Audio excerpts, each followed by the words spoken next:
gente, tudo bem? Hoje eu convidei para um bate-papo comigo a Arlete. A Arlete é professora da pós da Lubrat, foi minha professora, ela hoje é coordenadora também dos cursos. É uma pessoa que tem um conhecimento muito grande sobre psicologia transpessoal. E esse bate-papo que a gente vai ter hoje vai ser sobre um assunto super importante, principalmente porque o carnaval está chegando aí, né, Arlete? E ele agita. E ele agita esse assunto demais, né? Que é o alcoolismo. E por que eu escolhi justamente o alcoolismo? Não foi só por causa do carnaval, mas porque dia 18 a gente comemora, ou lembra, na verdade, eu acho que é a palavra mais correta, né? De todas as medidas de combate contra o alcoolismo, né? É o Dia Nacional do Combate ao Alcoolismo. E aí, eu vou pedir para a Arlete contar um pouquinho para a gente sobre o que é alcoolismo, qual a importância dele na nossa cultura, Arlete? Por que você acha que o alcoolismo está tão enraizado na nossa cultura? Interessante a palavra que você usa, enraizado, Natália, porque se nós formos olhar a história do homem e como surge a questão do uso do álcool, realmente isto é muito antigo, né? E realmente hoje nós podemos dizer que está profundamente enraizado na nossa concepção de vida, nos nossos hábitos, nas nossas práticas sociais. E as pessoas, elas são introduzidas muito cedo nesse universo. É verdade. Porque tendo em vista o uso recreativo e o uso social do álcool, as crianças entram em contato com ele muito cedo. Muito cedo. E isso é um problema muito sério, não só em termos de sociais propriamente ditos, do fato da criança ser exposta, mas também tem a questão psicológica, né? Isso Sim. gera um impacto em termos de, poxa, se eu fizer isso, eu vou ser aceita. Isso pesa, Arlete? Muito. Hoje já tem um conceito universal, né? A Organização Mundial da Saúde considera o alcoolismo uma doença, né? Com impactos no campo biológico, provocando doenças muito sérias ao longo do tempo e também impactos muito fortes na psique, que leva a uma alteração de consciência e, por consequência, uma alteração de comportamento, com repercussões muitas vezes graves, não só para a pessoa, mas para quem está à volta dela. Porque o álcool, ele tem uma atuação bioquímica que altera o funcionamento do sistema neurológico e que, por consequência, gera uma alteração nas funções psíquicas. Então, altera a função de pensamento, função de percepção e também na parte emocional. Por quê? Porque o álcool ele traz um relaxamento não só no físico, né? Toda pessoa que já ingeriu, por menor que seja uma dose de álcool, quando ele circula na corrente sanguínea, um dos efeitos é essa sensação de relaxamento, e provoca mesmo, é real, mas também provoca o que nós chamamos de relaxamento do superego.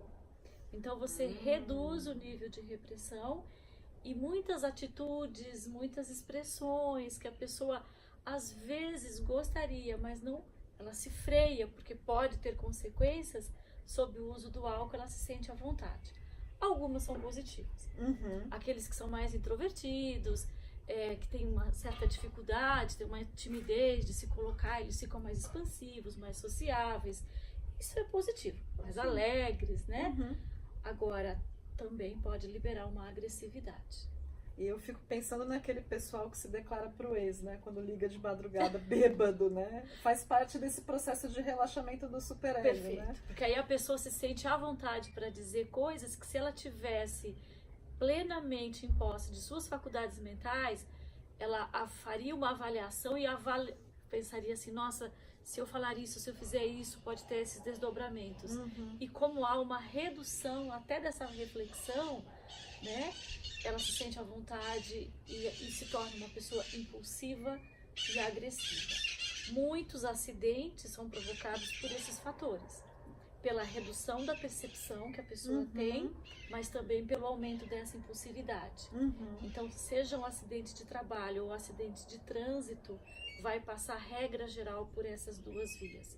Ou a pessoa realmente teve a sua percepção reduzida e não percebeu aquele estímulo, ou porque ela fica mais ousada e aí ela vai numa velocidade maior, se joga, né? arrisca o sinal vermelho e assim sucessivamente. E a longo prazo, Arlete, quais são os impactos do consumo do álcool de uma forma continuada e muito intensa na vida de uma pessoa? Nós vamos ter uma série de questões físicas que vai incluir desde o ápice, que é a cirrose, mas antes da pessoa ter uma cirrose, é claro que ela já teve uma alteração gastrointestinal, ela já teve uma alteração leve de fígado. O que é a ressaca? Né? O que é a ressaca? Boa pergunta.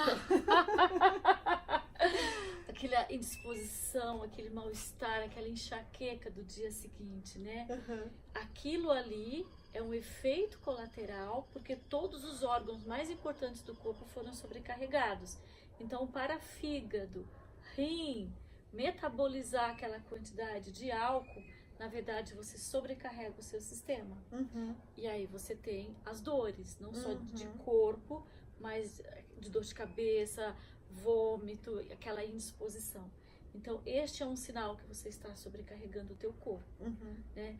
Ao longo do tempo, você pode ter gastrite, você pode ter... A cirrose seria o ápice. Inclusive doenças neurológicas. Então, se a pessoa tem uma propensão a desenvolver algumas doenças na terceira idade, por exemplo, você pode antecipar esse processo se o alcoolismo for instalado. Né? E no campo psicológico, o que a gente vai observar? No começo a pessoa fica muito simpática, muito agradável, e todo mundo acha interessante sair com ela. É o legalzão do rolê, né? Aquela pessoa que se dá bem com todo mundo, né? Mas com o tempo, se ela vai exagerando e ela vai realmente se perdendo, ela vai se tornando inconveniente e desagradável em algum momento. E a regra geral, ela percebe, ou o outro percebe, e vai acontecendo um processo mútuo de, ou as pessoas, vamos evitar tal pessoa em tal circunstância. Com o tempo a pessoa percebe que isso está acontecendo e ela própria acaba se isolando. Então, a médio e longo prazo, é muito comum a gente perceber no alcoólico um isolamento social. Aí a grande companheira dele vai se tornar o copo e a garrafa. De uma vez, né? Definitivamente. Né? Arlete, eu sei que você tem uma experiência com adictos, e tanto do ponto de vista do álcool quanto do ponto de vista das drogas. Então eu acredito que você tem um know-how em termos de prevenção do alcoolismo, né? Eu acredito que a divulgação, né, como essa iniciativa do combate, de ter um dia para a gente lembrar que a gente precisa combater o álcool, é uma coisa muito importante. Mas existem outras medidas preventivas que a gente poderia aplicar quando a gente está observando que uma pessoa tem uma propensão ao álcool, ou a gente mesmo está bebendo demais numa determinada época, não tem? Você traz aí na sua pergunta, Natália, 3 grandes desdobramentos, que é a causa, né, a prevenção e o tratamento. E eu diria que esses 3 processos, eles estão integrados. Então, quem trabalha com saúde precisa pensar essas 3 dimensões. Então, o que provoca? Nós ainda não temos fechado, em termos de pesquisa, uma única fonte de causa do alcoolismo. O que nós sabemos? Que parece, né, sugere que há uma predisposição genética de algumas pessoas. Tá? Então, aí fica muito semelhante ao diabetes, ao colesterol. Você não tem mapeado um gene específico que onde hoje comprovadamente nós podemos dizer, olha, é este fator, mas a gente observa que esse fator influencia. Tá? Nós temos um outro fator muito forte, que é o que a gente chama de fator pedagógico. Então, as pessoas, ao ter contato com o álcool, elas aprendem a beber muito cedo. Então, a gente vai ver assim que a maioria das pessoas, quando você pergunta qual foi a primeira vez que você experimentou algo de álcool, ou foi na adolescência ou foi na infância. Muitos de nós experimentou, eu já vi cenas de bebês de colo, pelo amor de Deus, experimentarem, né, no colo dos pais. E a pessoa faz isso sem maldade, é só um pouquinho. Porém, se aquela pessoa tem a predisposição, ali ela já teve um contato. E esse é um fator para o desenvolvimento da doença. E ela ainda contou com a aprovação dos pais, né? Perfeito. Meu pai e minha mãe acharam legal, né? Perfeito. A gente tem um problema muito sério na adolescência, que para fazer parte do grupo, né, para se sentir aceito, para se sentir validado, pertencente, se a grande maioria está bebendo, se eu não bebo eu fico fora. E há uma cobrança em relação a isso. Né? Então nós temos o fator genético, temos o fator pedagógico e sugere os estudos que há sim uma personalidade mais propensa e que fica ali naqueles traços de pessoas que tenha um pouco mais de dificuldade de lidar com o sentimento, tem um processo que a gente chama de ela tem um embotamento afetivo quando se trata dela. E o álcool ajuda ela nesse sentido a se soltar, né? Então eu não posso dizer, não há nada que garanta que uma pessoa mais introvertida vá desenvolver ou tenha predisposição, mas a gente observa no relato, né, que essa questão da personalidade com essas características são comuns entre as pessoas que desenvolvem o alcoolismo. Puxa vida, que interessante. E legal para a gente observar, né? Na gente, né? Quando a gente, às vezes, por conta do fato do beber álcool ser plenamente aceito, né? Até onde a gente não está perpetuando o exagero, né? Porque o problema está sempre no exagero, né? Isso. É isso que vai diferenciar o bebedor social do alcoólico propriamente dito. O bebedor social é aquela pessoa que pode beber ao longo da vida e ele tem uma característica marcante. Ele percebe quando ele está começando a ficar alterado e ele voluntariamente para. O alcoólatra, né? Ele se diferencia. Hoje a gente usa mais o termo alcoólico. Ele se diferencia porque não importa se ele bebe uma vez por semana, uma vez por ano, uma vez a cada 10 anos. Quando ele bebe, ele perde a mão. Então ele ultrapassa, ele não se dá conta de que ele está ficando alterado e falta para ele essa iniciativa de interromper o processo. Então, os adictos, né, e o alcoolismo está dentro desse quadro, ele vai ter aí presente essa personalidade com traço obsessivo compulsivo. Olha que interessante. E aí a pessoa tem uma tendência a repetir para poder ter de novo aquela experiência novamente e novamente. Então, em termos de tratamento, precisa ter um olhar integral, né? Então você precisa trabalhar com processos de conscientização e os estudos indicam que o que mais ajuda após a instalação da doença são os grupos de apoio. A psicoterapia também contribui, se necessário, em alguns casos, o acompanhamento psiquiátrico e uma medicação, porém o mote é o grupo de apoio, ok? Agora, antes da doença se instalar propriamente dito, são as campanhas de orientação para conscientização, que eu acho que é o trabalho mais significativo seria este, a conscientização. E então todo esse movimento que a gente vê nessa época tem que continuar e talvez até aumentar, né? Com certeza. Há muito preconceito em relação ao alcoolismo ainda, né? No passado tinha-se um discurso muito forte que, por incrível que pareça, eu acho que em alguns espaços ainda está presente. Essa é vergonhice, é safadeza, né? E aí fica uma série de julgamentos. Então a gente precisa olhar com muito amor, com muito respeito para essa questão. É uma questão séria que assola milhares e milhares de pessoas há milhares de anos e que deteriora, que compromete, que traz dificuldades não só para a pessoa, mas para toda a família. A família sofre muito. É verdade. Muito. Porque também não sabe como lidar com a pessoa, não sabe o que fazer com aquela situação, né? Os programas que nós temos hoje, né, especialmente os grupos de apoio, eles atendem duas frentes significativas, que é o alcoólico e a família, porque a família também adoece. Há um processo que nós chamamos de codependência. Então, o alcoólico tem a dependência e o familiar tem a codependência. E isso precisa ser tratado e precisa ser olhado. Há alguns dados bastante sérios para a gente pensar. Já tem estudos que indicam que quando você tem um filho de alcoólico, a probabilidade de que este filho ou se torne ou vá se aproximar, por exemplo, num casamento de um alcoólico.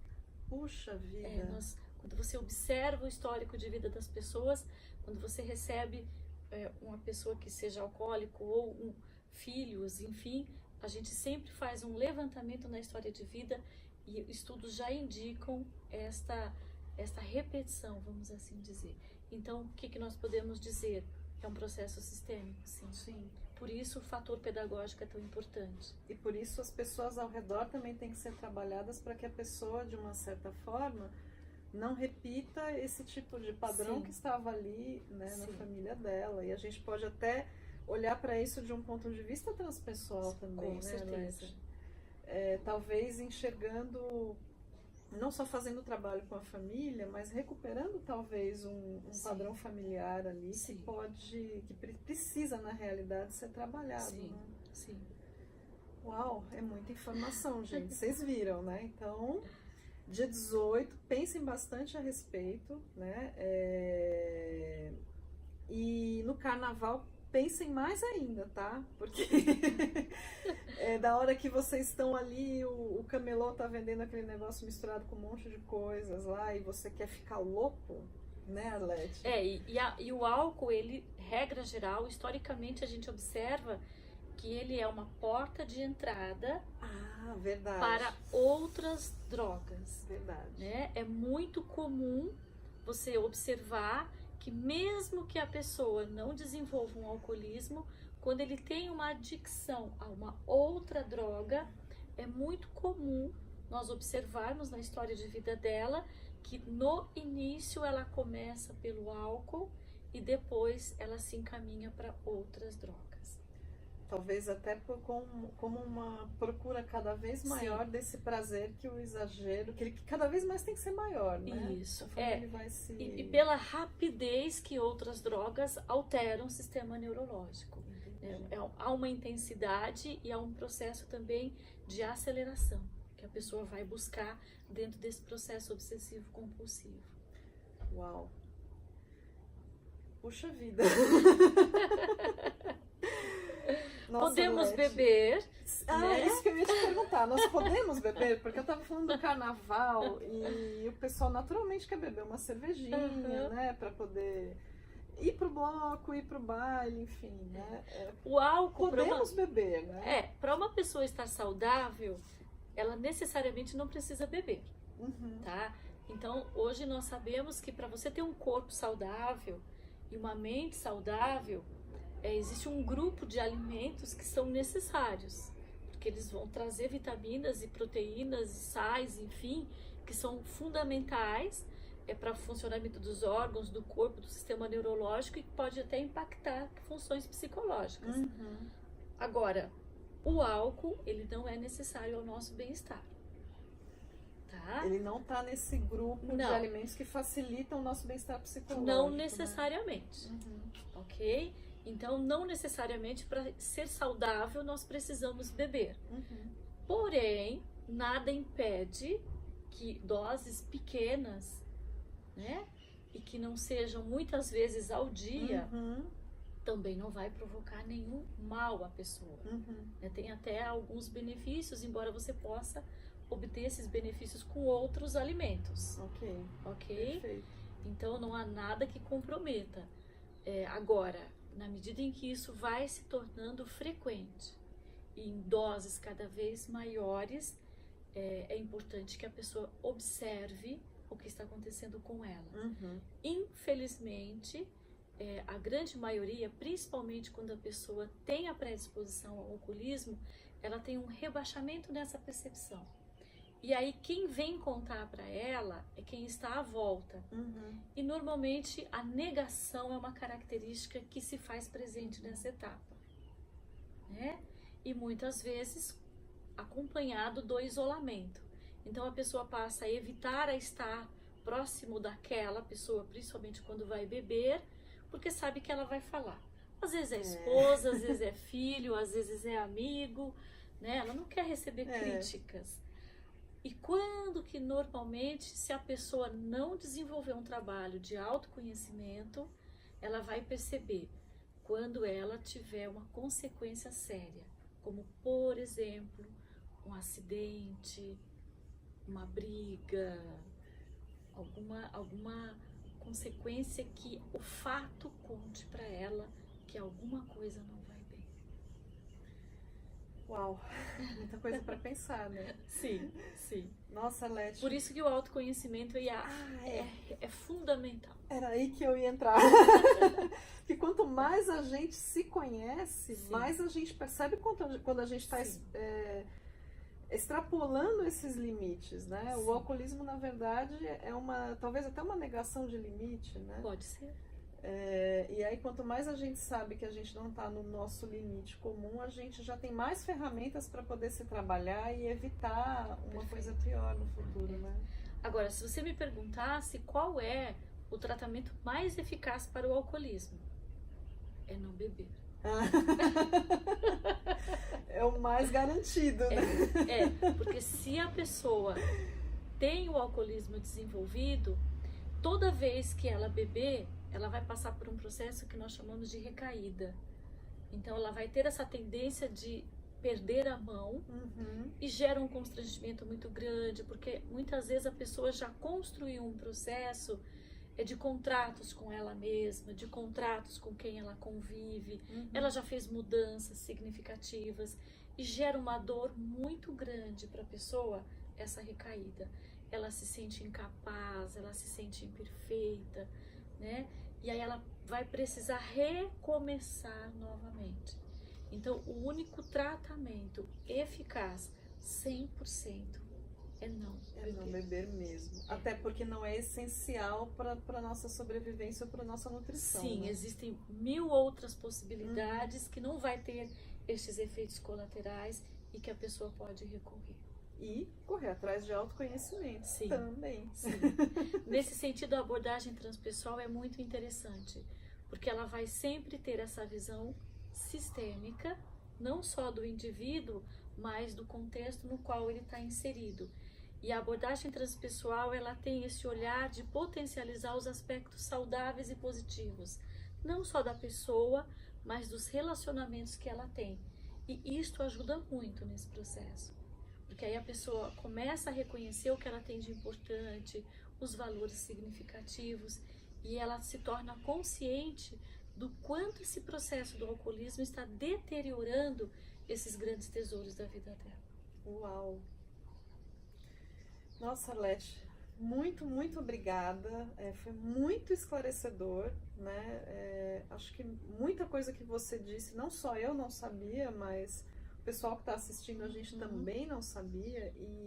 E são questões que sempre vão trazer uma reflexão para a gente até o momento em que a gente começar a olhar para o álcool como o que ele é, né? Não uma coisa necessariamente negativa, mas que tem que ter o seu lugar, o seu espaço, a sua medida. Sim, né? E o que é mais importante é nós respeitarmos a nossa individualidade. Algo pode ser muito bom para o outro, mas pode não ser para mim. O elemento é o mesmo, e na vida daquela pessoa provoca aquele desdobramento, e para mim é um outro completamente diferente. Então esse respeito à nossa individualidade é fundamental nesse processo.